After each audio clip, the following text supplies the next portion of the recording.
Hey guys, my name's Bridget and today I'm going to be talking about booktubers using libraries.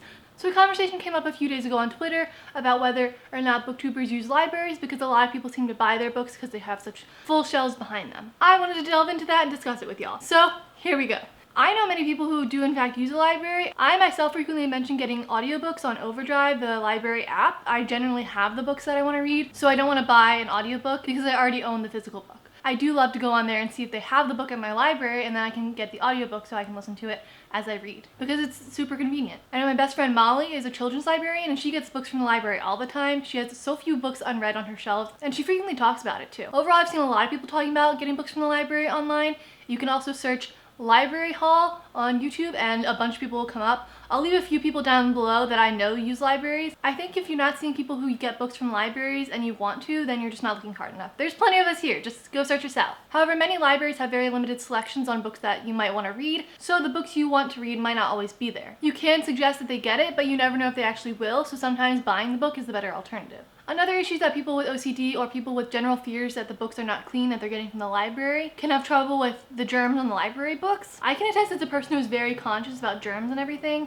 that is why I don't generally tend to get physical books from the library, because I'm like, oh, many other people have touched this. A lot of people don't take care of books as much as I do, so I'm not a fan of getting physical books from the library, which is why I opt for ebooks and audiobooks on Overdrive. Another reason to buy books is that it supports authors. It takes a lot of effort to write a book, and many people to assist getting that book published and out in the world. Buying a book supports all those people in a little way, which is very helpful because we all want to support the publishing industry because we love books being published. Many people also love annotating their books. I do this for college and I know a lot of people also do it for fun. You're not allowed to write in a library books, so obviously you want to pick up your own copy of the book so you can write as much as you want in it. Also, so what if I want to buy books and spend money on them? It's what I personally choose to spend money on because I love books and have a passion for them, and I want to build my library at home. For me personally, especially recently, I've tried to only choose books that I'm really certain that I want to read or will be interesting enough for me to want to make a video with it. I try to choose carefully and not buy that many books because I know I'm not a fast reader, so the use of me buying 20 books at one time doesn't seem relevant since I'm only going to read at max 5 to 10 books in a month. But if I wanted to get them so that I could have them for the eventuality that I do want to read them, then I'm all for it. Many people read faster than me. I am probably the slowest reader I know, so it would make sense why other people would buy way more books than I personally do. Also, many of the bigger booktubers who have tons of subscribers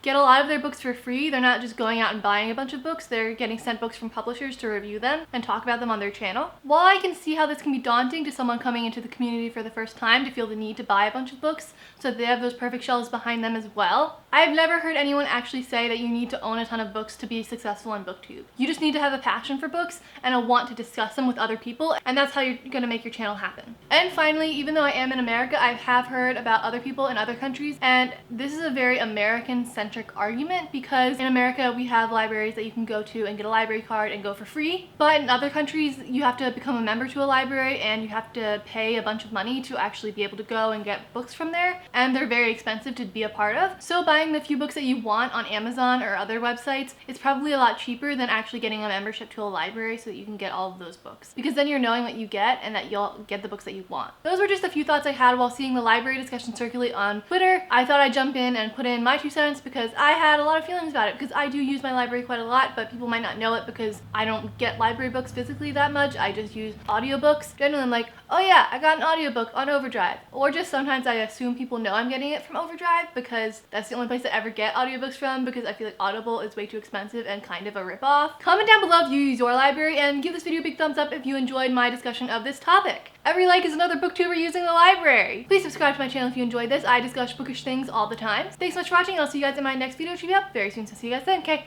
bye!